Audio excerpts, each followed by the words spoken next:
Bom, esse é um tema que só choque séptico dá 3 dias de discussão. Choque é um dos temas mais relevantes para o departamento de emergência. Dos temas mais relevantes. Isso envolve toda uma discussão, desde a abordagem inicial, a suspeita de choque, quais são os parâmetros que eu vou usar, qual o tipo de choque efetivo, se é hipovolêmico, se é um choque séptico, se é um choque cardiogênico, um choque anafilático, choque neurogênico, choque misto, que a gente vê bastante no dia a dia. Um senhorzinho de 70 anos de idade, que já tem uma insuficiência cardíaca e tem uma pneumonia.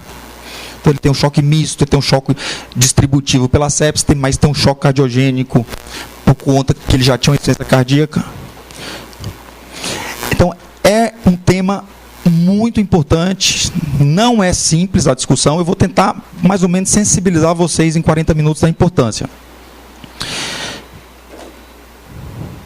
E mudou totalmente a forma como a gente aborda choque na era pré-ultrassom feito pela gente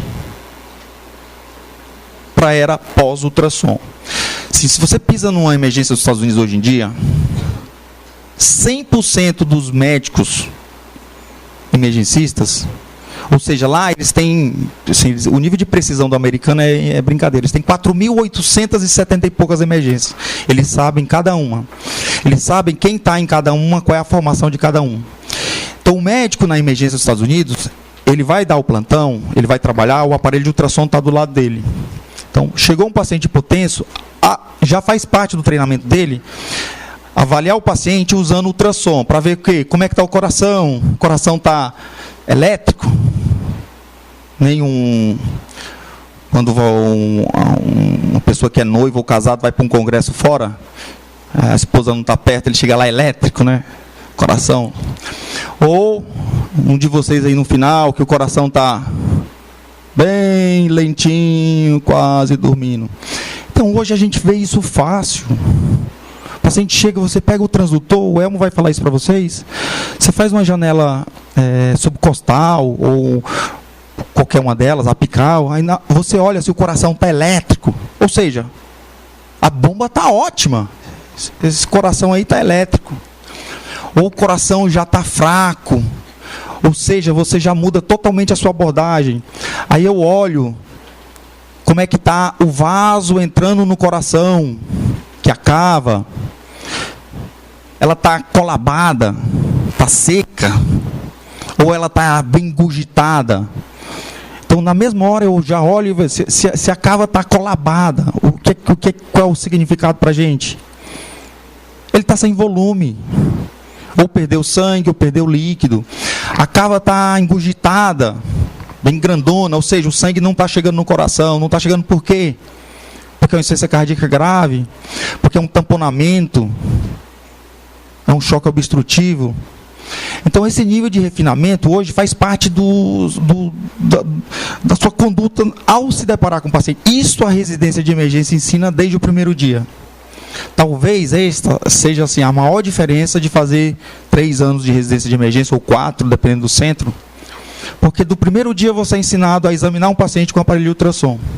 E o ultrassom não é mais um exame. Também você anda com estetoscópio, você anda com ultrassom, você anda com termômetro, você anda com um aparelho de PA. O ultrassom, para o emergencista, virou um exame de propedêutica. E isso, o choque, ele tem essa característica. Foi uma das síndromes que mais alavancou a importância do médico emergencista. Veja isso como choque é importante.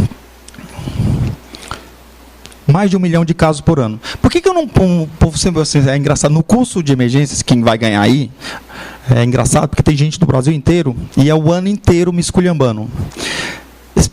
Tem uma possibilidade de você mandar a pergunta se identificando e na outra anônima. Eu vou direto na anônima, que eu adoro.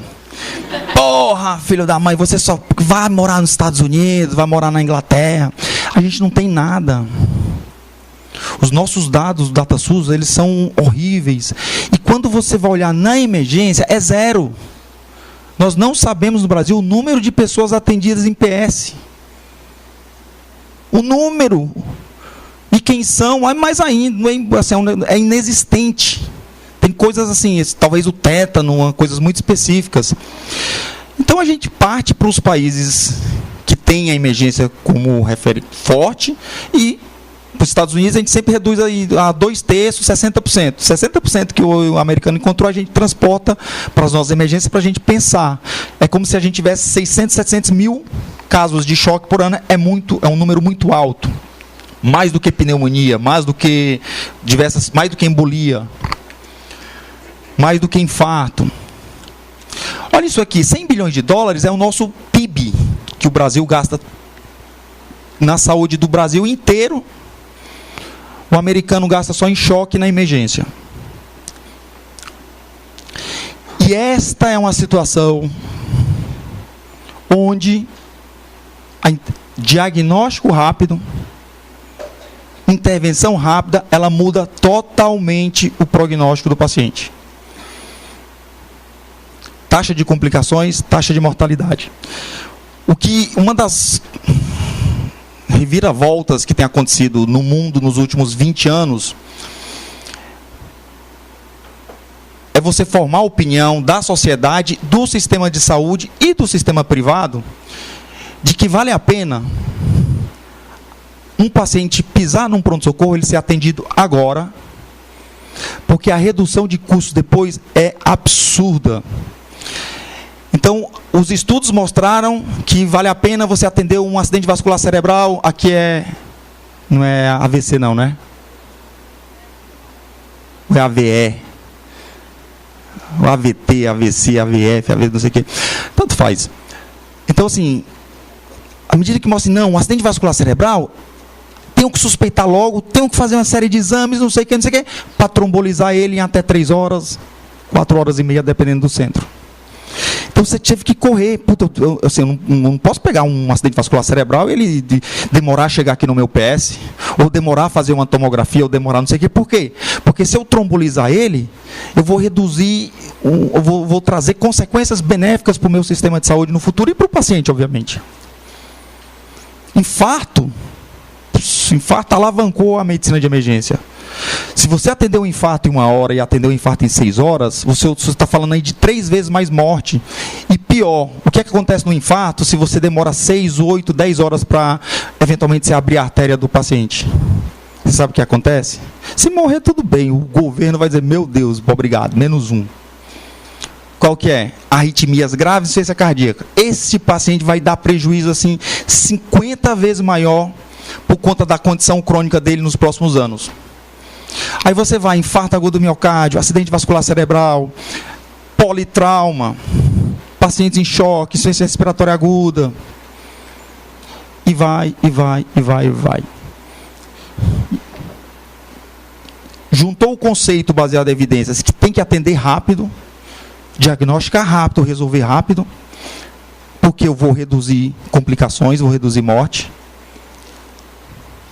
Junto com centros que implantaram isso, e isso deu certo. Então foi uma associação, e que no fundo, vocês, assim, eu sempre brinco, vocês acham que o crescimento do emergencista no mundo, que nós ainda estamos 40 anos de atraso, foi por alguém, acha que é por bondade? Eu vou ser bom, o governo americano, ou da Inglaterra, ou do Canadá, eu sou bom, eles são tão bonzinhos, eles. Não é tudo por conta de dinheiro. Na hora que você mostra, por exemplo, uma unidade de terapia intensiva, um exemplo clássico, um paciente com uma exacerbação de DPOC, que demora a ser atendido ou demora a procurar o PS, ele chega tardiamente, é entubado, ele fica 2 meses na UTI, 1 mês e meio, 1 mês.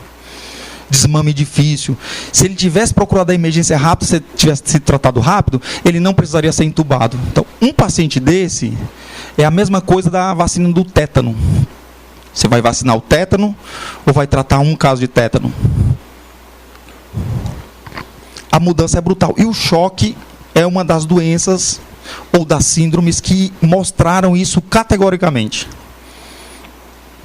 Você sabe o que está acontecendo hoje nos Estados Unidos com terapia intensiva? Tem algum intensivista aqui? Não. Então posso falar mal? Brincadeira. Nada contra. São bonzinhos eles. Mas tem que ficar na UTI, não no PS. Você sabe o que tem acontecido? Procura pelas residências de UTI nos Estados Unidos, tem despencado, a taxa de desistência tem despencado, o salário tem despencado, a satisfação com a especialidade tem despencado. Porque na hora que você melhora os PS, atende os pacientes rápido, ele vai para a UTI, já entubado, estabilizado, ventilação boa, PA boa, tudo bom, antibiótico dado, não tem muito o que ele fazer.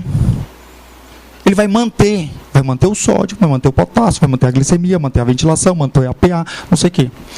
Então, o tchan de pegar aquele paciente que chegava na UTI péssimo, que a gente ainda tem no Brasil, à medida que a emergência cresce, vai diminuindo e a UTI passa a cuidar de pacientes para estabilizar. Engraçado isso. E o choque para a gente, para mim, foi muito clássico isso. Porque a nossa disciplina, metade é intensivista, metade é emergencista. Os intensivistas cuidam da UTI, os emergencistas cuidam do PS. E aí as sessões clínicas há 15 anos, era tal. E aí, dos últimos 15 anos, é sempre assim. Manuseio do choque séptico na emergência, tem que atender rápido, dar soro, e depois não tem muito o que fazer. E uma série de coisas, assim, dar corticoide, cuidar, ligar a insulina para manter a glicemia, um monte de coisa não funciona. O que funciona? Atender rápido, estabilizar rápido, em 1, 2, 3 horas. O choque, isso é uma coisa, quem trabalha em emergência é notório. Suspeitar rápido, diagnosticar rápido e tratar rápido. A diferença de prognóstico ela é gigantesca. E por isso que uma coisa muito boa do Congresso colocar o Elmo no final do dia, porque é uma mudança que chegou. Hoje, as faculdades de medicina fora, elas já incluem ultrassom na graduação. No primeiro ano, segundo ano, terceiro ano, quarto ano. Por quê? Porque não dá para comparar. Quem que você vai passar 6 anos na faculdade, você vai palpar um baço uma vez na vida? 2? Enquanto palpar é a última costela. Ultrassom, você vê o tamanho do baço assim na sua cara. Então o ultrassom para nós já deixou de ser um exame complementar diagnóstico. Que é algo semelhante quando foi introduzido o estetoscópio, há 100 e tantos anos, 200. Você sabe como era que eles faziam a ausculta há 200 anos? Era parecido com o que ainda se faz em obstetrícia. Era E você sabe por que eles fizeram isso? Porque os médicos tinham nojo dos pacientes. Então, antigamente, eles auscultavam mesmo. Ia lá no pulmão, respira. E aí os médicos ficavam com nojo, desenvolveram os primeiros, que era tipo um caninho.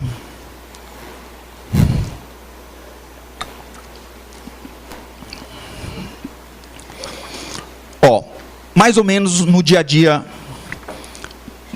de uma emergência geral, mortalidade. Mortalidade de choque séptico. Choque séptico é o quê? Aquele paciente com infecção com redução da pressão arterial. E agora, pelo novo consenso, que tem um lactato acima de 2 milimol, que é uma bobagem. Quanto mais rapidamente ele é atendido, está aqui, menos aqui. Choque cardiogênico, mesmo, paciente com disfunção miocárdica grave e hipotensão, pode chegar a 60% a 90%. Choque hipovolêmico obstrutivo varia conforme a causa. O que é que eu quero dizer com isso? Que nós estamos lidando com situação com uma mortalidade alta. Não é uma brincadeira. O engraçado é que eu até achei bom, porque estava cortando sempre meu slide, é ótimo. Se cortasse todos eles, eu ia ficar mais feliz. Quem inventou slide, gente? Você não tem ideia, na minha época, na faculdade, quando eu tinha que dar aula. A gente fazia um slidezinho daqueles que fazia traca, e era como se fosse hoje, uns R$20 cada slidinho. Então eu fazia 4, 6, então 6, mãe, R$200, como se hoje. Não, 200 é muito, então corta 2. Era muito bom. Agora a gente põe slide, não tem mais nem graça. Falta energia aí, pelo amor de Deus. Então é isso, não tem nada demais. Aqui é uma síndrome caracterizada pela incapacidade de fornecer oxigênio. E isto aqui que é importante. Ó.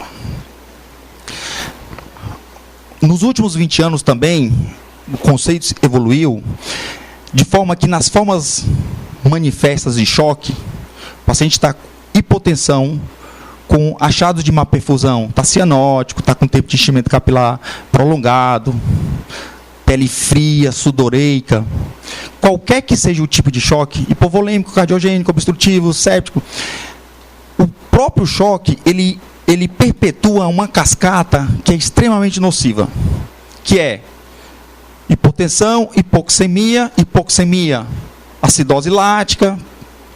Em vez de eu produzir 38 ATPs com oxigênio, com a molécula de glicose, eu produzo só 2. Ou seja, o rendimento energético é péssimo. Isso acidifica a célula. E começa a gerar uma série de alterações maléficas na célula. Disfunção mitocondrial.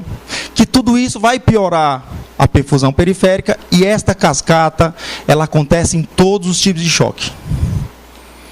Liberação de marcadores inflamatórios, imunológicos. Então, a chamada espiral do choque hoje, a gente tem que combater, porque o efeito deletério do choque e as suas consequências, elas independem da causa.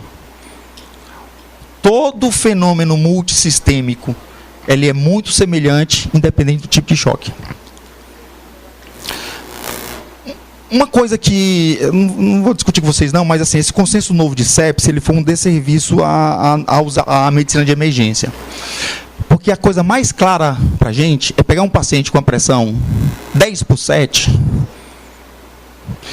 e ele está sonolento, está com a pele fria, está com tempo de enchimento capilar prolongado, você colhe uma gaso arterial, o lactato vem estourado, e o consenso novo de sepsis diz, não, esse paciente não tem choque séptico. Por quê? Porque a PA dele está, a sistólica está acima de 90. Isso é um conceito extremamente retrô. Então, doutor, palmas para o doutor Elmo, pessoal.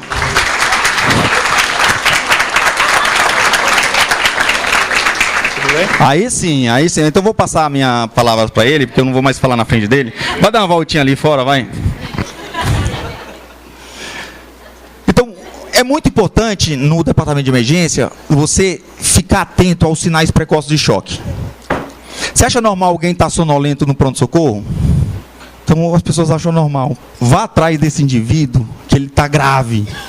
Se ele chegasse, eu estou com uma dor no peito, tá, nossa, em aperto, passando para o braço, todo mundo corre. Eletrocardiograma agora. E o paciente que está sonolento é a mesma coisa. Tão grave quanto. Esses sinais precoces, eles são muito importantes. Pegar na mão do paciente, ver se está extremidade fria. Isto aqui, ó. Taquicárdica, extremidade fria, isso é muito importante, porque esse paciente está em choque ou com grande chance de. E eu tenho que vê-lo agora, de preferência na sala de emergência, de preferência com ultrassom. Isso aqui é uma coisa que é muito semelhante na maioria dos tipos de choque. À medida que você tem uma queda da pressão arterial, isso tem uma série de mecanismos que todos nós temos, espero, para lutar contra isso. Então, o que é muito frequente é a atividade simpática. Descarga simpática, que vai lá aumentar a frequência cardíaca, aumentar a força de contração, vai atuar na periferia causando vasoconstricção, para aumentar o retorno venoso, aumentar a retenção de sal pelo rim, a glândula adrenal produz corticoide. Então, nós temos uma série de mecanismos para combater o choque, que é mais ou menos isso.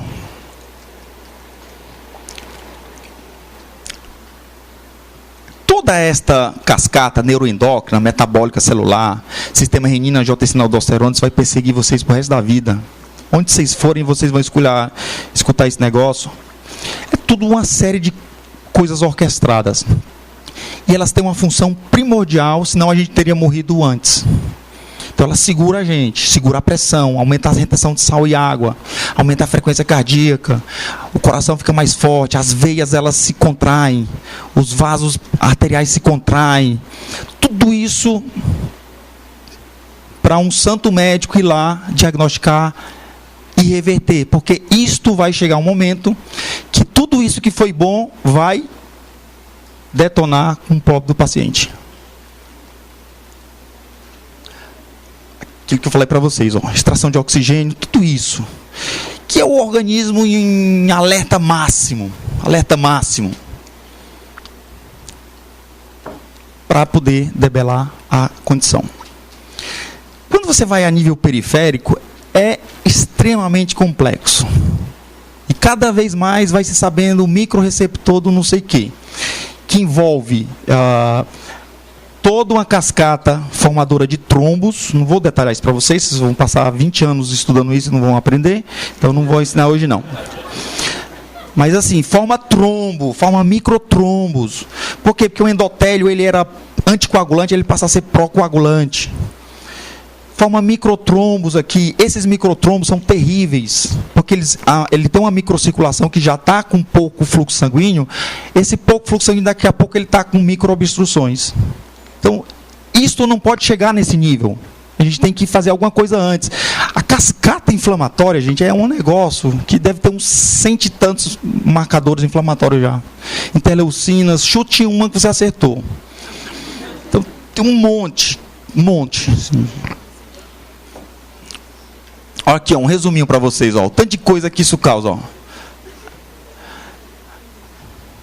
A gente põe no slide isso aí. Não precisa saber disso, não.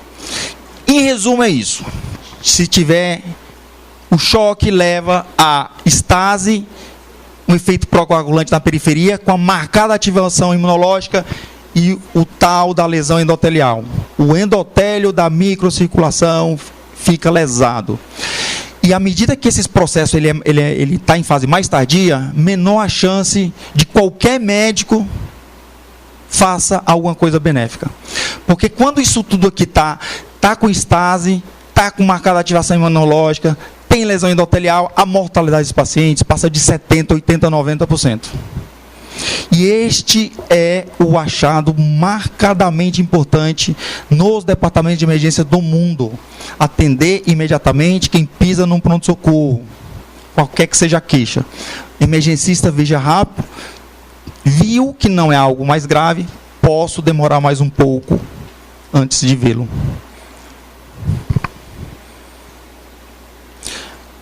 Isso que eu queria falar para vocês, Quanto mais precoce um paciente é atendido, mais ele está nessa fase, que os mecanismos compensatórios ainda estão migrando para inflamação, lesão celular. Quando a gente atende o paciente já nessa fase, isso aqui é tão ruim, porque isso aqui significa o quê? Muitas vezes droga vasopressora, diálise, intubação, 10, 20, 30 dias de unidade de terapia intensiva. Nesta fase, que a gente encontra muito ainda na emergência, a morte é quase que inevitável. Bom, olha aqui, Veinho, bastante veinho, valoriza os veinhos, viu, gente? Os mais velhinhos, às vezes, eles são bons, viu? Essa classificação tem mais de 200 anos. E ela, no fundo, a gente continua usando. É ruim, mas ela vale a pena para a gente conseguir pensar nos diversos tipos, até uma coisa que ajuda a gente no próprio ultrassom. O Dr. Elmo vai falar depois para vocês. Choque hipovolêmico, o grande problema é aquela volemia. Falei para vocês, perdendo sangue por onde? O abdômen, tórax, é um politrauma que exsanguinou. É uma perda volêmica que não é de sangue, mas é de água. Diarreias em idosos. Cólera, que vocês não pegaram cólera, graças a Deus, países que têm cólera. Ou seja, o problema do paciente está nos vasos. Não está chegando sangue no coração. Olha aqui,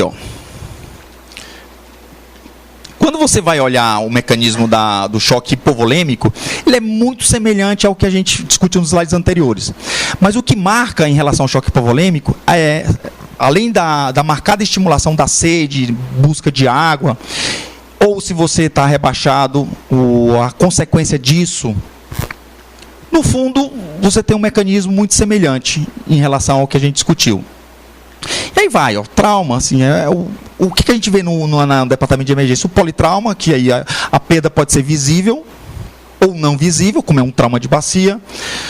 uma situação como essa, um paciente que chega com uma dor torácica, com dor lombar, de repente ele choca, ele tinha uma dissecção de aorta e ela rompeu ou para o tórax ou para a barriga, e o ultrassom, na hora você diagnostica onde que foi o sangramento. E o quadro que acaba sendo um pouco... dificilmente você não tira na história. A família chega e fala, o seu vozinho de 70 anos, faz 5 dias que está com diarreia, ele chega hipotenso. Então, muitas vezes a própria história exame físico sugere que você complementa com ultrassom. O choque cardiogênico, isso é uma grande, digamos, vantagem do próprio ultrassom. É um paciente que tem alguma disfunção cardíaca grave, seja uma insuficiência cardíaca prévia, seja um infarto de pelo menos 30% a 40% do ventrículo esquerdo. Então, o mecanismo central aqui é a disfunção de bomba. O coração não consegue manter um débito cardíaco adequado para satisfazer as necessidades celulares. Então, o mecanismo primordial está na bomba. O diagnóstico diferencial também é simples quando você diagnostica que o choque é cardiogênico. E com ultrassom é fácil porque você vê o coração que nem o pessoal lá no fundo. Você olha aqui a veia entrando no coração, a cava, como é que ela está? Está elétrica, engurgitada. E aquela mesma coisa que também caiu em relação ao choque de maneira geral, essa cascata que vai progredindo com marcadores inflamatórios, também acontece choque cardiogênico. Também, se você for dosar interleucinas, óxido nítrico, tudo está alterado no choque cardiogênico. E as causas, para a gente também, elas acabam sendo não muito difíceis de diagnosticar. Quando você vê que tem disfunção cardíaca, seja clínica, jugular bastante engurgitada, ausculta pulmonar, crepitações até o ápice, edema de membros inferiores, por exemplo, se for um infarto agudo do miocárdio, não tem. Essa é uma coisa que a gente tem que estar em mente.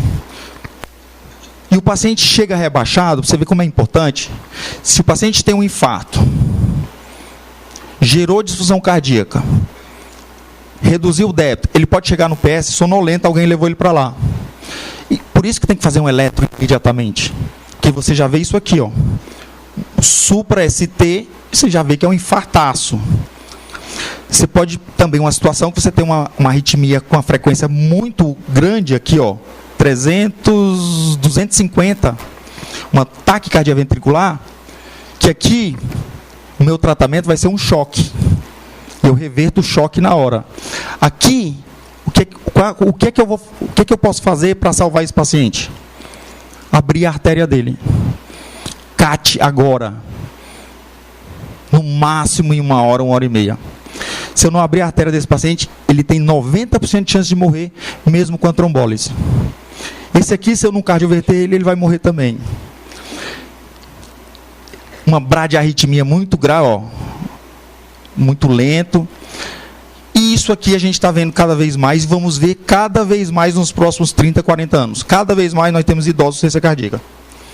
Eles chegam realmente com o coração grande, a ausculta feia, e nesse caso faz o eletrocardiograma, não tem infarto, não tem uma arritmia, e você vai ter que manusear esse paciente clinicamente. E este que é o... Só se passou a diagnosticar choque obstrutivo à medida que as emergências mundialmente passaram a usar ultrassom. Como é o choque obstrutivo? Você tem alguma situação em que o sangue ele não chega no coração. Por exemplo, se você tem um pneumotórax, que aí o ar entra aqui, acaba empurrando o pulmão, daqui a pouco empurra o mediastino, por conta da pressão, choque por pneumotórax hipertensivo. O tratamento, muito obrigado, é você descomprimir imediatamente uma agulha no segundo espaço intercostal. Por vezes o líquido se acumula aqui ao redor do coração, pericárdio visceral, entre o pericárdio parietal. Tamponamento cardíaco. O paciente pode chegar hipotenso.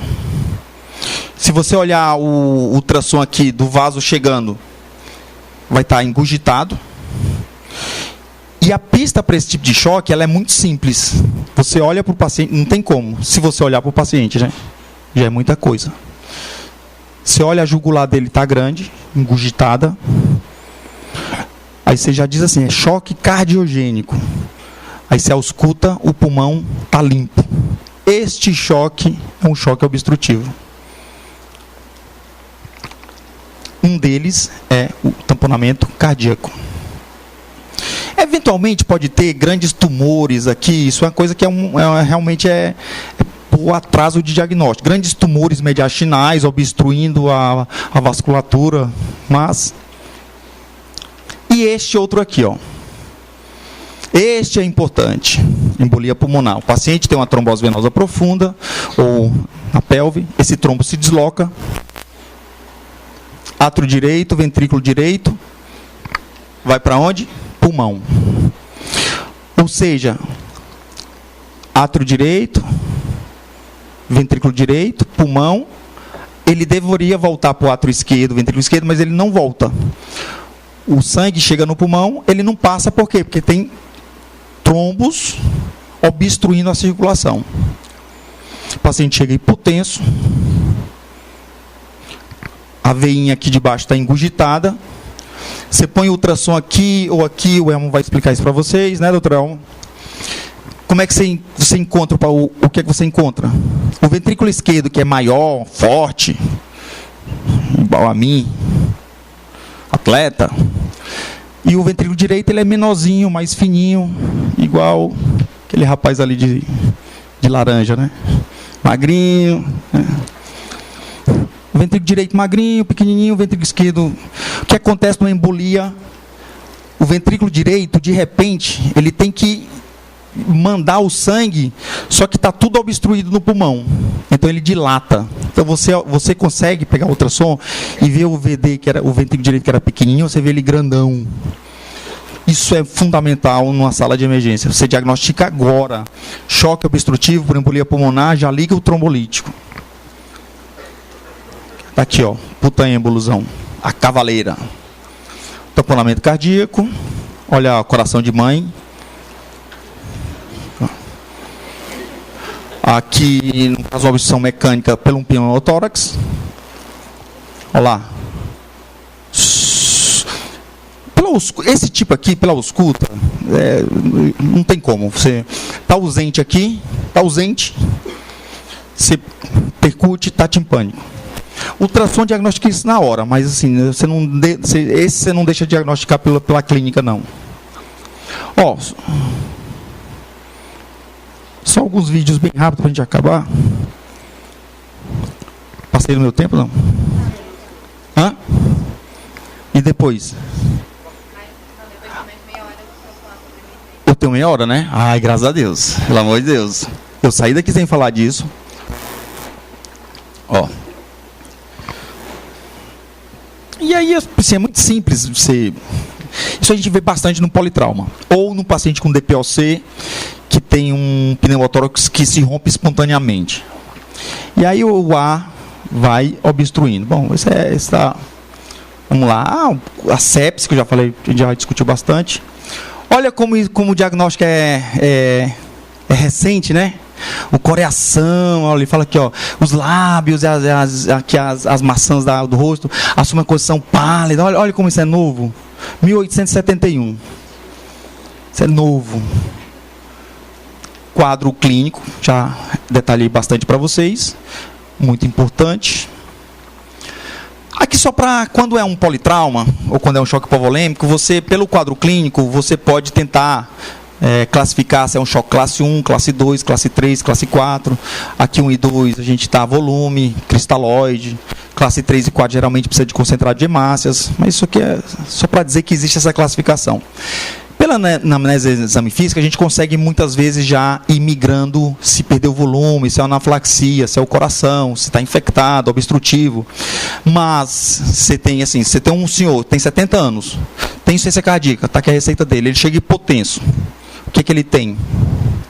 Porque ele pode pegar uma pneumonia, uma infecção urinária, ele pode desidratar pelo diurético. Então, o ultrassom, ele é muito útil nessas situações. Basicamente, de forma bem resumida, é muito mais complexo. A gente vai olhar a bomba, que falei para vocês, o coração, como é que o coração está. Você vai olhar aqui o tanque, os vasos. Eu vou mostrar em vídeo para vocês. Ó. Basicamente, é isso que nós vamos fazer. Ó. Presta atenção. Ó.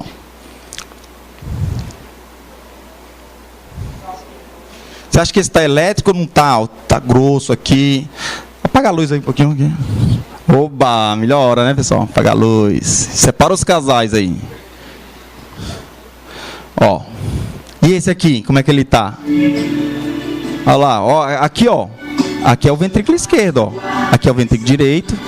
Olha lá, mal estão se vendo. Aqui, ó. Esse aqui é quem tem 20 anos de casal, ó. Um dorme num lado da cama, no lado da outra. Aqui é a mitral, ó. Ou seja, esse coração tá bom ou tá ruim? Ele tá assim? Ele tá elétrico? Não. Ó. Tá vendo aqui, ó, que as paredes do ventrículo elas estão se beijando, ó. Olha lá, beijinho. Alguns falam um sinal do beijo mesmo, dizendo que assim, o coração aí tá ótimo. E aqui, ó, estão se beijando? Os bichinhos estão não, tadinho. Ó, o que eu quero mostrar para vocês? Ó, se você pegar ultrassom e ver algo desse tipo ou ver algo desse tipo, não é difícil. Ultrassom na medicina de emergência, ela não é para ver pequenas coisas, pequenos detalhes. Na medicina de emergência é para ver grandes bizarrices. No sentido, eu não quero ver. Para mim, se um paciente com choque, eu não tenho muita importância se a distensão ventricular esquerda é leve. Um derrame pericárdico discreto, será que tem ou não tão? Quero ver se o derramão é grandão, se o coração está grandão. E aí, não vou, por exemplo, nesse caso, ó, aquilo que eu falei para vocês. Esse aqui, ó, é as câmaras direitas, câmaras esquerdas. Quem que tá maior?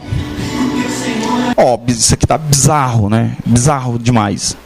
É que vocês precisariam entender onde está a janela. Não dá tempo. O Elmo vai contratem o Elmo aqui para fazer um curso para vocês, que vocês vão aprender isso aqui. Mas aqui, ó, numa paulada, você vê que o átrio direito está gigantesco. O ventrículo direito está gigantesco. E ainda tem a sorte que tem um trombozinho aqui, ó. Tô indo. Se ele for, o paciente morre. Aqui um outro caso, ó, você põe um transdutor aqui na janela subcostal, na hora que você põe ele, você vê direto o fígado, é marcante isso. E aí você olha, você vê aqui, ó, o coração, tudo isso aqui preto é líquido, ó. Ultrassom, líquido e ultrassom é tudo preto. Olha isso aqui, ó. O paciente está chocado. A única coisa que salva esse paciente é você pegar uma agulhinha guiada por ultrassom, passar por aqui e tirar pelo menos uns 100, 200 ml desse líquido. Tamponamento cardíaco. Olha lá, ó. O líquidozão, ó. É que era mais ou menos isso. Aí a outra coisa que a gente vai olhar é isso aqui, ó. A cava está entrando no coração, ó. Aqui é o fígado. Olha o tamanho da bichona. Olha lá. Nossa senhora, pausou o vídeo. Não, mas ó, eu vou deixar. O que é que eu quero dizer para vocês? Não vai dar tempo, né?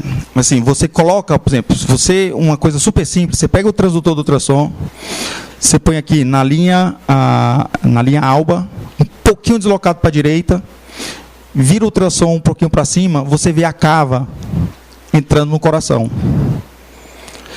Então, muita coisa que a gente avalia assim, vou ver se o paciente está congesto ou não, ausculta. A gente consegue ver o tamanho da cava entrando no coração para estimar a pressão venosa. Então, quando você põe o ultrassom, vê a cava colabadinha, ou quando o paciente respira, ela colaba, você bate e diz assim, ele está hipovolêmico. Posso dar cristalóide. Você vê como aquela imagem ela é engurgitada, você não dá volume, porque não vai adiantar. Ele já está hipervolêmico. Então, esse tipo de ferramenta a gente consegue pelo ultrassom. Nossa senhora. Vamos lá, a última lá? Dá tempo, né? Vocês vão tomar café agora? Dá tempo. Olha lá, pessoal, vou fazer 40 minutos, viu? Eu estou seguindo. Agora mais 30 minutos. Não, vou pôr 25, vocês coitados. Bom, vamos lá.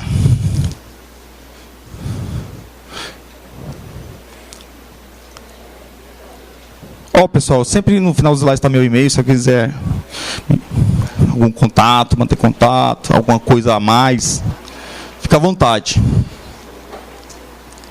Põe a 3 aí. Põe a 3.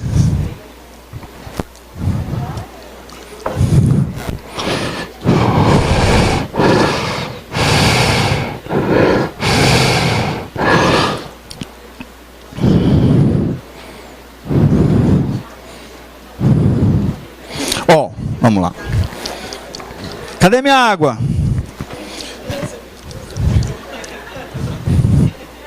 Esse rapaz está alegre aqui, ó. Sua mãe é diabética.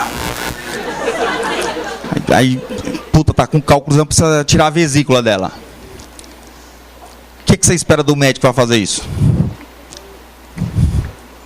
Você deixava um cardiologista? Não?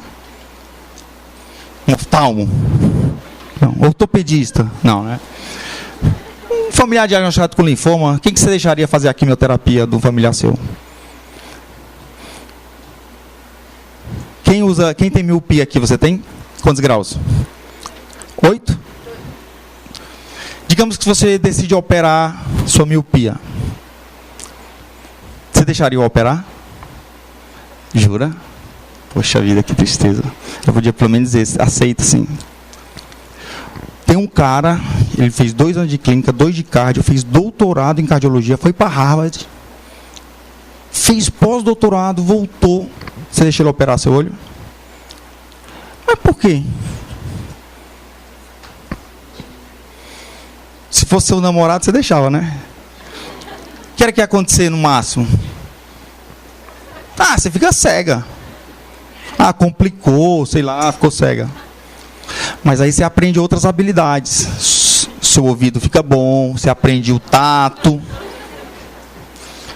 O que acontece? Se a mãe do nosso colega aqui é operado por um recém-formado e o que pode acontecer? Ixi, ela morrer, né? Ixi, Maria.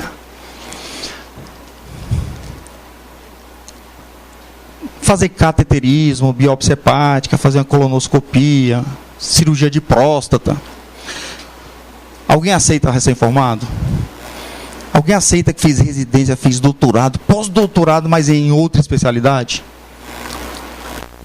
Agora, tem mais coisa lá em cima, graças a Deus está cortando.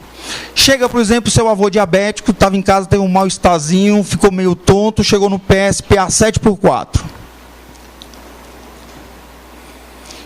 Ou então uma tia com a tosse, expectoração há 3 dias, falta de ar, chega no PS com insuficiência respiratória aguda, cianótica.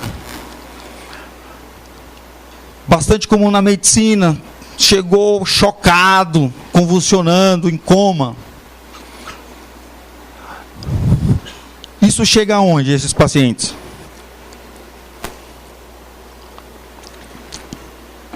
Insuficiência respiratória aguda, coma, crises epiléticas reentrantes, politrauma, infecções graves, choque, tudo que é desgraça. Chega aonde? O que você espera de um profissional que atenda essa diversidade de patologias graves, agudas, que levarão a morte ou complicações se não forem atendidas de forma correta?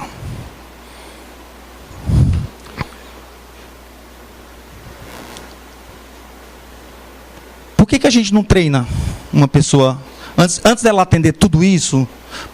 Por que se a gente treina alguém para operar a cirurgia de miopia, por que a gente não treina essa pessoa para atender tudo isso? Ou operar cabeça, neurocirurgia?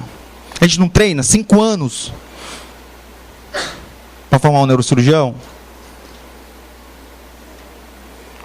Por que a gente não treina as pessoas que vão para a emergência? Não seria mais lógico? Você não acha? Será que eu estou ficando louco? Não faz sentido? Se a medicina é assim, você vai operar miopia, então vou te treinar. Você vai operar a cabeça, eu vou te treinar. Você vai fazer diálise, eu vou te treinar. Você vai trabalhar na emergência cuidando com gente muito grave, por que eu não te treino? Aqui no Brasil a gente treina? Alguém treina? Você sabe quanto que essa pergunta foi feita no mundo? Década de 60. Década de 60. Por que a gente treina? Porque se tornou inadmissível que patologias graves sejam atendidas por pessoas que não tenham treinamento. Década de 60. E é isso, a medicina de emergência hoje ela é fortíssima no mundo e é uma especialidade baseada no treinamento de coisas que você vai ver com afecções agudas, que atender rápido, pensar rápido, diagnosticar rápido e tratar rápido são fundamentais. Basicamente é isso. O que faz diferença nessa especialidade? Que pensar rápido e agir rápido, ela é fundamental. E muitas vezes é um treinamento que você vai pensando e agindo ao mesmo tempo. Não tem a tradição, eu vou fazer história, ao exame físico, aí eu vou fazer 30 hipóteses diagnósticas. Muitas vezes não tem este processo. Muitas vezes é o processo contrário. Encontrar o paciente hipotenso e tratar e depois buscar a causa. O conceito é diferente, o pensamento é diferente, o treinamento é diferente.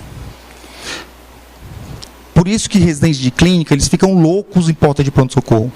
Porque o pensamento dele é fazer uma história longa, um exame físico longo, pensar em quem é o melhor médico da faculdade, aquele que faz 2 hipóteses diagnósticas ou que faz 30. 30 hipóteses diagnósticas beira do leito. Na emergência, esse profissional ele está no lugar errado. Você tem que pensionar no máximo 1, 2 hipóteses. E sempre dicotômicas. Qual que é a mais grave? O que é que eu vou fazer agora? E vai pensando. O raciocínio é diferente. Esse cara, assim, quando ele publicou esse livro, foi bastante interessante, é um livro bastante extenso, que ele contou a história dos Estados Unidos da década de 50 até mais ou menos 96. E é impressionante como o processo vivenciado nos Estados Unidos foi semelhante ao Canadá, Inglaterra, França, mas também África do Sul, Chile, Canadá, Venezuela, Papua Nova Guiné, Irã, Iraque, Madagascar. Alguém sabe onde é Madagascar? A emergência lá é melhor do que a nossa. É impressionante como em mais de 80 países é a mesma coisa que eu vou mostrar para vocês. Ó. Emergência era uma fase que não era uma especialidade. Isso aqui é década de 60, 70 nos Estados Unidos. Qualquer médico atuava numa emergência. Não tinha pré-requisito. Não tinha, qualquer um pode trabalhar. O atendimento era fragmentado, com um monte de especialidade. Muitas vezes o porteiro a triagem escolhe para onde vai fazer a ficha. Isso aqui é uma coisa que marcou os Estados Unidos e mudou lá. As mortes que aconteciam, ou as aberrações, saíam em cadeia nacional. Isso em década de 60, década de 70. E a própria sociedade, o próprio amadurecimento nos Estados Unidos começou a cobrar a qualidade nas emergências. Olha o que era muito comum. Era assim, o indivíduo trabalhava 12 horas aqui, 12 horas no outro privado, 12 horas no outro, dupla, tripla, jornadas extenuantes. O que é muito interessante.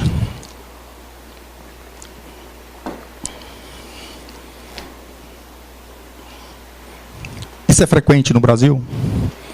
A pessoa dá o plantão para ganhar o dinheiro dele e não vê a hora de acabar o plantão e ir embora. A pessoa não gosta de onde está. E ela quer, sem responsabilidade, entre aspas, porque a gente é vítima.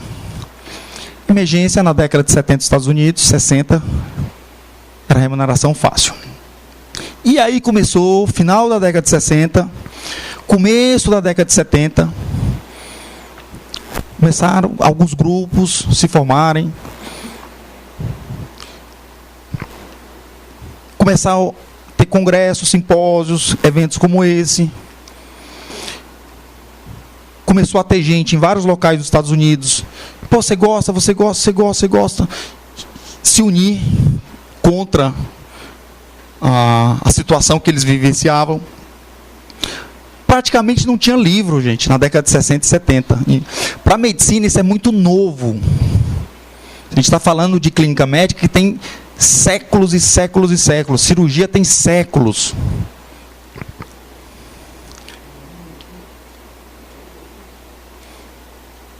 Em 1970, 1970, em Cincinnati, resolveram abrir uma residência de emergência de 3 anos de duração, mesmo sem ser uma especialidade. Eu não enxergo, fala aí.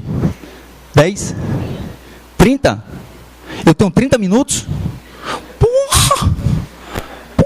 30 minutos é um sonho de consumo. 1970, mesmo sem ser uma especialidade, não, vamos abrir essa porra dessa residência. 1970. Em 79,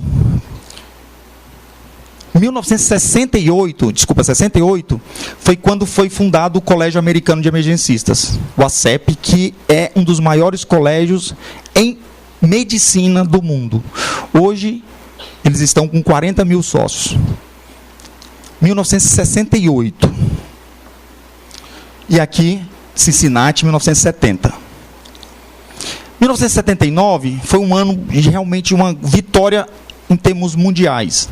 Porque foi o ano em que, nos Estados Unidos, depois de 8 ou 9 anos de luta, nos Estados Unidos, emergência virou uma especialidade, da mesma maneira que cardio, nefro, pneumo, 1979. Aqui no Brasil, a Associação Brasileira de Medicina de Emergência foi aberta em 2007. E a especialidade foi reconhecida em 2015, 16 de setembro de 2015. Todas essas fases. Se a gente for contar para vocês assim, os passos que a gente passou de 2002 até agora, para o Brasil reconhecer emergência como especialidade, isso tudo é impressionantemente igual. Para quê? Besteiras? Vai trabalhar onde? O que, você vai fazer na sua vida? Vai dar plantão até 30 anos? Você vai aguentar dar plantão 30 anos? Resistência, briga, vocês não têm ideia. Será? Então, tudo isso é muito semelhante. Por exemplo, o nosso período de teste foi em Porto Alegre. O Hospital de Pronto-Socorro começou a primeira residência em 1996, com 2 anos. Em 2003, eles passaram para 3 anos. 2008, Fortaleza. A gente teve também o período de teste. Olha que engraçado. A nossa aceitação foi em 2015. E agora vem a boa fase, que realmente o crescimento em 1 ano e meio foi o que a gente fez em 15 anos, em menos de 1 ano e meio a gente já conseguiu mais. E esse crescimento, que eu falo assim, a história da emergência em 80 e poucos países é assim, ó. Vem, reconheceu como especialidade, iniciou programas de residência, ela faz isso, ó. Olha isso aqui.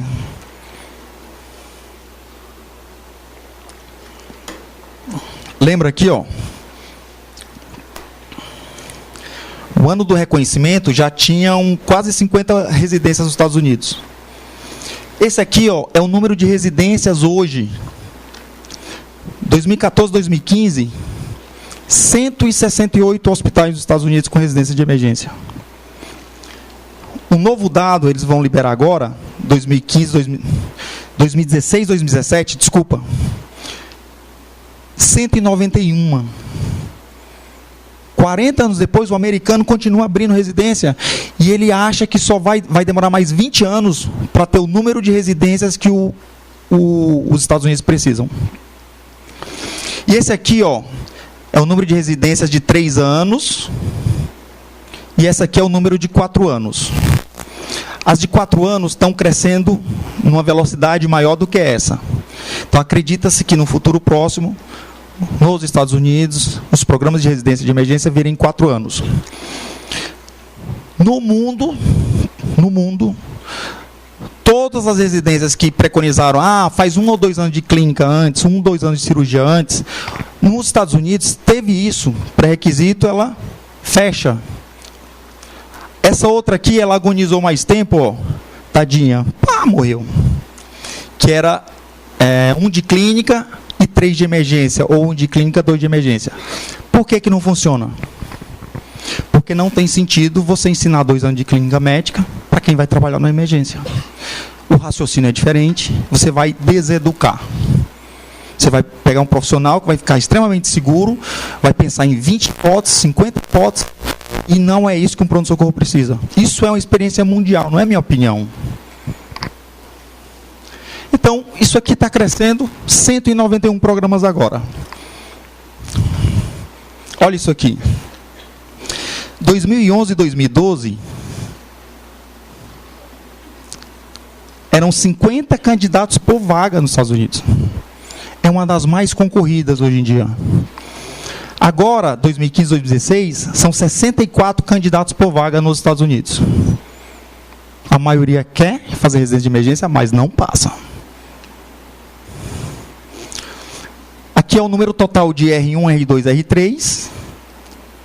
Agora, isso aqui é o número de pessoas que terminaram o R3 ou R4. Então, o americano joga 1.800 emergencistas formados por ano. Esse aqui, eles fazem todo ano. Eles entrevistam 19 mil médicos, geralmente é no final de ano. Margem de erro, igual a nossa do Ibope. Eles perguntam o seguinte, ele não apareceu lá, mas ele pergunta assim, você está satisfeito com sua especialidade? Você está satisfeito? Dermatologista, você está satisfeito com sua especialidade? 65% dizem que está. Nos Estados Unidos, sempre, tudo que a gente imagina em medicina é pior. Se você perguntar assim, você faria de novo medicina? 20, 30, 40% dizem, eu não faria de novo medicina. Porque a cobrança é muito grande. A pressão é muito grande. Eles são cobrados. Tem gente olhando o que ele está escrevendo, o que está fazendo. Está certo isso? Ah, certíssimo. O paciente aqui no Brasil a gente não tem essa cultura. É minha conduta. Nós vamos chegar nessa época. Que alguém vai estar auditando o que a gente está fazendo. Então você pergunta, olha aqui endócrino. Olha aqui medicina interna. Você está satisfeito em ser um internista? Olha aqui o cirurgião geral. Olha o plástico. Medicina de família. A emergência não está ruim, não. Você está satisfeito? Tá bom. Quanto você ganha por ano? Tanto. Lá é por ano. Você está satisfeito com o dinheiro que você ganha? Você acha que você está ganhando o que você merece? Olha o dermatologista de novo, filha da mãe. Eu estou satisfeito com a minha especialidade, eu acho que eu estou ganhando bem mesmo. Fogo, né? Olha o psiquiatra. Mas tem que perguntar ele 50 vezes. Um dia sim, outro dia não, um dia sim. Olha aqui o ortopedista, gente, Na média, ortopedistas dos Estados Unidos, você acha que vocês estão ganhando o que vocês merecem? Não, 44% acham que sim. Olha o nefro, olha o endócrino, olha o pobre do urologista aqui, neuro. 60%. Mas eles devem estar se matando de trabalhar. Devem estar dando plantão dia assim, 5 dias seguidos para ganhar isso. Deve ser, então vamos ver. Quanto você ganha por ano? Pegando isso, dividindo a cotação, já caiu um pouco, mas 100 mil reais por mês. Vejam, isso aqui, 329 mil oncologistas, cirurgião plástico, não tem muita diferença daqui para cá, Olha lá o dermatologista, caramba, olha isso aqui. Mas olha isso aqui, o endócrino. Olha, gente, o emergencista está ganhando quase o dobro do endócrino.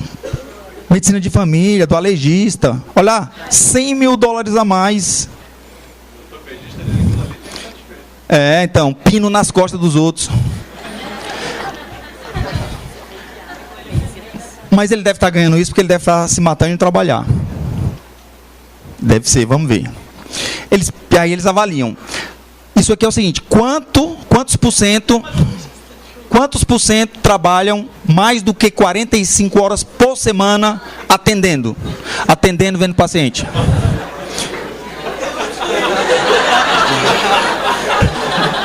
Foda, né? Então, por exemplo, ó, o cardio, 64% dos cardios, agora em 2016, nos Estados Unidos, estão trabalhando mais do que 45 horas por semana atendendo. Ó, UTI, 61%. Aí vem GO, filha da mãe, oftalmo, o ortopedista, ó, 44% dos ortopedistas trabalham mais do que 45 horas por semana atendendo os pacientes.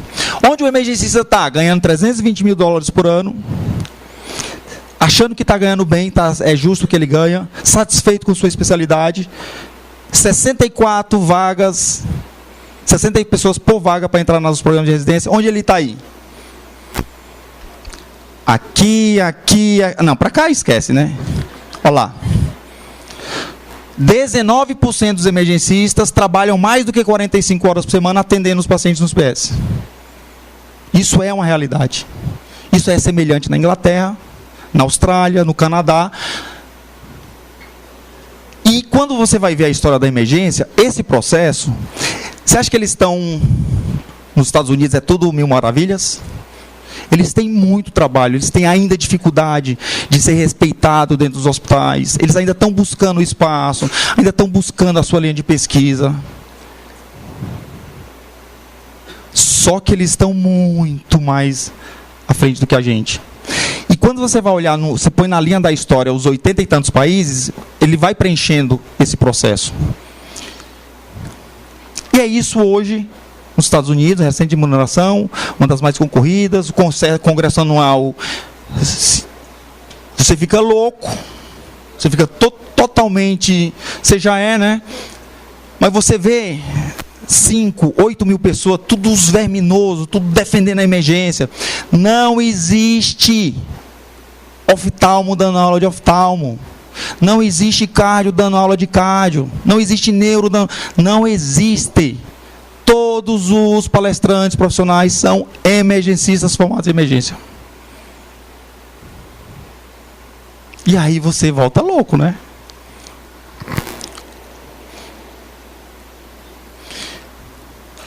Bom, é isso que eu falei para vocês. Aí tem um monte de coisa. Ó, você vê como demora, quase 38 anos depois, em torno de 70%, agora chegou a estar em torno de 75%, 78%. Você pegar das 4.800 emergências dos Estados Unidos, em torno de 78% é por pessoas que fizeram residência de emergência. Você vê como demora o processo de mudança do profissional que está no MER. Nós estamos em 2017. 11 programas de residência. Só daqui a uns 40 anos é que 60% a 70% das pessoas das nossas emergências vão ser pessoas formadas em emergências. É muito lento esse crescimento. Aqui eu vou passar rápido para vocês. Assim, agora já tem revistas, livros. Aqui na nossa disciplina está tendo concorrência já interna. Apesar de tudo isso, o Brasil é um desses países. Está deixando de ser, que não era especialidade, agora é. A infraestrutura é horrível. Quem trabalha é desmotivado, desrespeitado, desvalorizado. Isso aqui é uma tristeza que a gente vê todo dia. Graças a Deus, no nosso PS a gente não tem mais. Aquilo que eu falei para vocês, ó, em 2011 eram 62 países com residência, agora são 82. Eu adorei, porque eu nunca gostei de geografia. Não sabia nem os países da América do Sul, mas eu adorei, porque você vê os nomes dos países que emergência era especialidade, e a gente gostava de apresentar esse slide, que esse é de 2011, na Associação Médica Brasileira, no CFM, para dizer, olha a vergonha que vocês estão. Papua Nova Guiné, Madagascar, eu acho que é aqui ou é aqui. Madagascar. Não, aqui é Nova Zelândia. Ó. Aí você aponta assim, ó, Vietnã, não sei onde é, mas é o Vietnã. Mas, gente, você olhava, Israel, Irã, Iraque. Lá precisa. Pá, bom. Aqui na América do Sul, gente, era só faltava Brasil, Paraguai e Uruguai. Colômbia, 1900... Opa, meu tempo foi... Eu vou acabar já. Agora vem o para nós. Ó, você tem ideia, na Inglaterra, são 6 anos para você ganhar o título de emergencista. 6 anos. Então, foi isso que a gente foi mostrando, para mostrar... Isso aqui é uma outra apresentação que, falei para vocês, tudo gira no dinheiro. Tudo gira no dinheiro. A emergência cresceu, chegou a esse nível, ficou, reduz, dá alta mais rápido, indica internação mais rápido, economiza com internação, pede menos exame. Se você, com uma emergência, está atendendo um paciente, o outro atendeu, o emergência gasta 3 vezes menos. E aí foi, reduziu uma prática, prescreve antibiótico mais rápido, reduz a mortalidade, aí diminuiu o processo. Nós entregamos no CFM 282 artigos, medicina baseada em evidência, mostrando a importância de reconhecer a emergência como especialidade. E o CFM deu o primeiro passo em 2011. E aí, finalmente, chegou no finalzinho do finalzinho. 2016.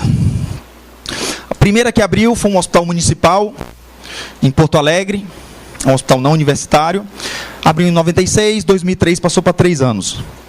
Basicamente, 3 hospitais no estado do Ceará, um de cardiologia, um de trauma e um geral, também não universitários. Começaram desde 2008. A experiência deles é absurda. Em Porto Alegre, não existe hospital que não contrate o médico que fez a residência de emergência, mesmo antes dele não ter tido especialista. Mesmo sem ser reconhecida. Agora, em 2016, abriu Santa Marcelina, já vai para o R2, 6 vagas. Federal de Minas, 10 vagas. Federal do Rio Grande do Sul, 4 vagas. A PUC do Rio Grande do Sul, 4 vagas. A Unicamp, 4 vagas. E a USP Ribeirão, 3 vagas. Esta aqui é uma experiência, para você ter ideia do que vai acontecer com a gente.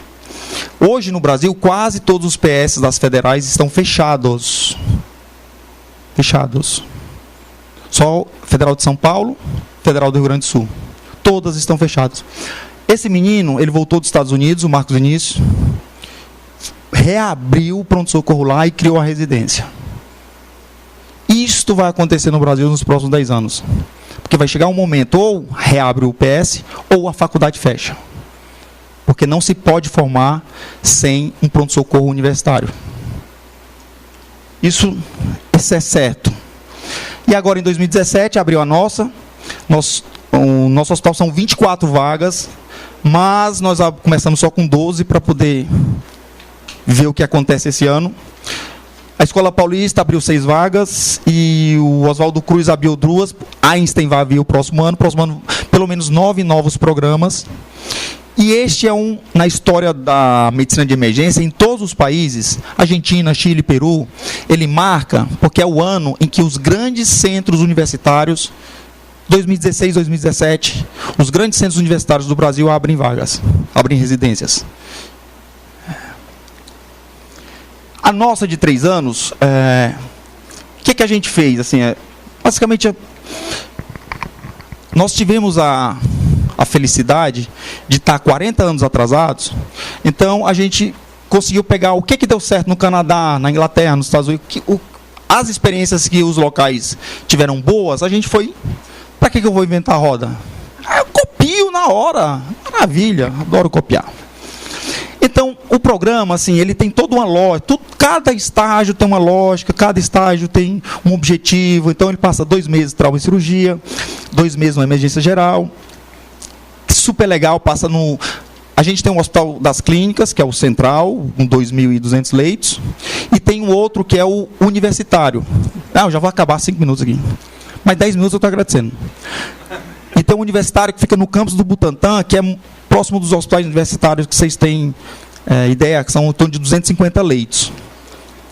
Isso é extremamente importante, ele passa em hospitais terciários, hospitais secundários.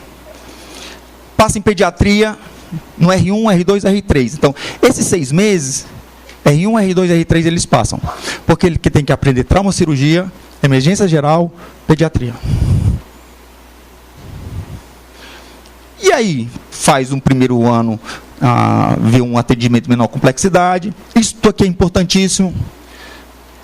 As emergências terem uma unidade de observação, que é onde você cria protocolos para você acelerar o diagnóstico. UTI dentro do nosso serviço e uma UTI geral. Aí no R2, repete os 6 primeiros meses, aí já passa em um mês de neuro, um mês de ortopedia, um mês de oftalmo e otorrino, gineco-obstetrícia, passa de novo na nossa UTI dentro do nosso PS. R3, repete tudo de novo, só que a pediatria não é mais no hospital universitário.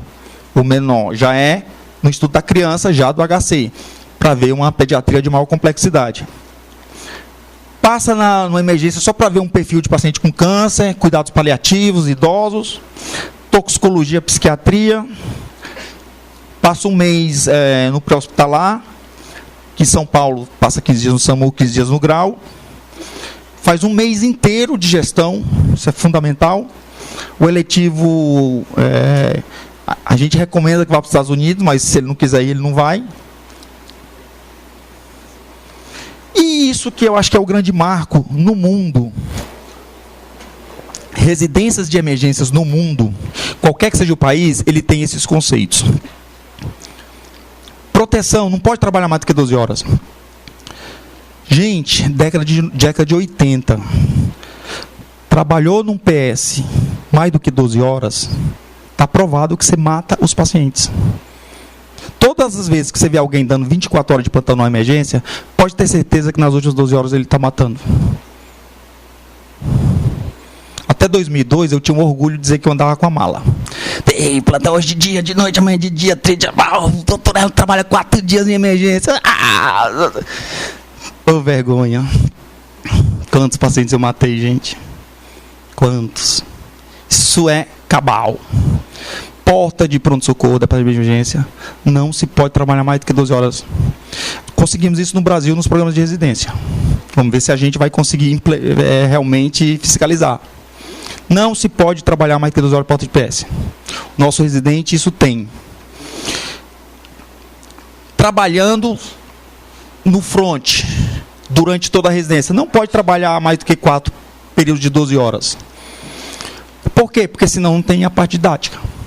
E o programa que nós aprovamos na IMB, no CFM, ele preconiza pelo menos 10% de atividade didática. Então, 60 horas é o máximo no Brasil, dá 54 horas. A gente conseguiu fazer isso aqui. Todas as vezes que dá um plantão à noite, isso já é para todas as residências do Brasil. Deu um plantão à noite, no outro dia você passa o plantão, você vai embora. Você não pode continuar trabalhando. Isso aqui é para todas, né? Isso aqui é um grande diferencial em residências de emergências, porque você se vincula muito aos assistentes, que é uma coisa que fica muito próxima. Você passa os 3 anos muito próximo do mesmo staff. O componente científico e didático, atividades teóricas. Aqui o que vai acontecer no Brasil, assim, todas as universidades, em questão de 5, 6, 7 anos, vão ter que abrir um departamento de medicina de emergência durante a faculdade. Um departamento com regras, vai ter regras, necessidades, infraestrutura, carga teórica. Quantas vagas de docentes vão abrir no Brasil para emergencistas? Daqui a uns 7, 8 anos, vai abrir vaga na Federal Fluminense para disciplina de medicina de emergência. Qual é o pré-requisito para contratar? Você já viu a Universidade Federal Fluminense contratar vaga para médico neurologista? Entrou um ortopedista, um oftalmo, um clínico. Então, questão de 5, 6 anos, as vagas de docência no Brasil vão ser abertas, pré-requisito, título especialista em medicina de emergência. Tem que ter feito a residência. Vão ser 25, 30 anos para você conseguir formar os docentes que as faculdades vão precisar. Tanto que no nosso hospital, todo mundo, nos próximos 3, 4 anos, quem terminar a residência vai fazer doutorado, porque o mercado precisa. Aqui, por exemplo, não cortou, mas na residência de emergência, você é obrigatório a acompanhar os procedimentos. Então, no R1, tem todo o rol de procedimentos. Você ensina no cadáver, ensina na prática e fica checando se ele está fazendo. está de plantão lá agora, ele tem que entrar na planilha e dizer, eu fiz um procedimento com fulano de tal e tal, tal. E a gente acompanha isso. 5 minutos, vou acabar antes. Então, você tem a lista de procedimentos do R1, a lista do R2, a lista do R3. Por exemplo, via aérea, que eu falei para vocês, é repetido no R1, R2, R3.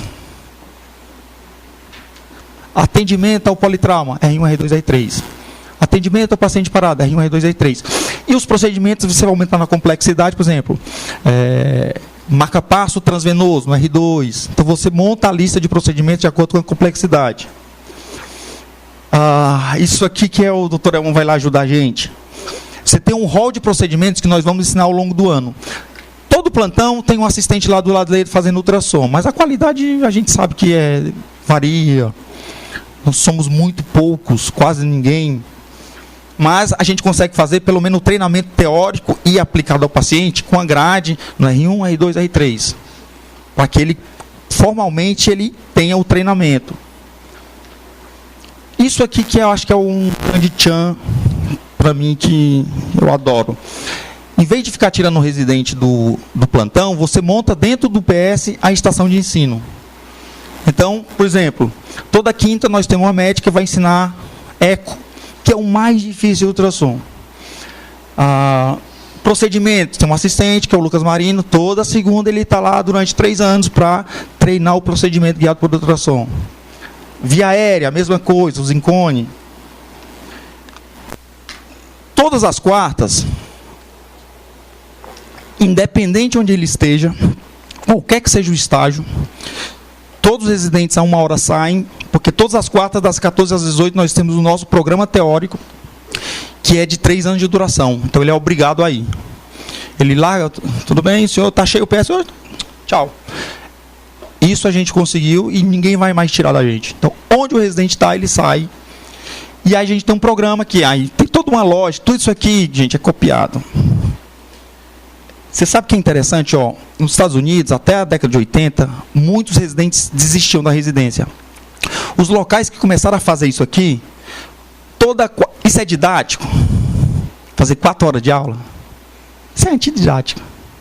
Mas foi a coisa mais importante, porque todos os residentes se reúnem, discutem, o estresse cai, ele vê 4 horas de gente lá dando aula para ele, ele volta na quinta elétrico, estimulado. Isso burnou, desistência, qualidade, aumentou muito. Então, foda-se a didática não, que os imbecis, eles criticam, esses idiotas, olha, 4 horas de aula, são os idiotas, não entendem nada de didática. Você fala assim, eu pedi sua opinião? Eu pedi sua opinião, porque o fundamento maior disso é reunir os residentes, eles se sentirem prestigiados. E a gente está vendo isso, filho da puta do plantão fez isso, não sei o que, mas você aborda o assunto. Então a gente tem isso aqui, em relação à aula formal, e tem 2 coisas que a gente vai esperar essas turmas começar a se formar, que é fazer um 4º ano voltado a subespecialidades, 1 ano só de ultrassom, 1 ano só de pré-hospitalar, 1 ano só de gestão, e eventualmente uma complementação avançada para algumas coisas muito específicas. Bom, gente, era isso que eu tinha para falar para vocês.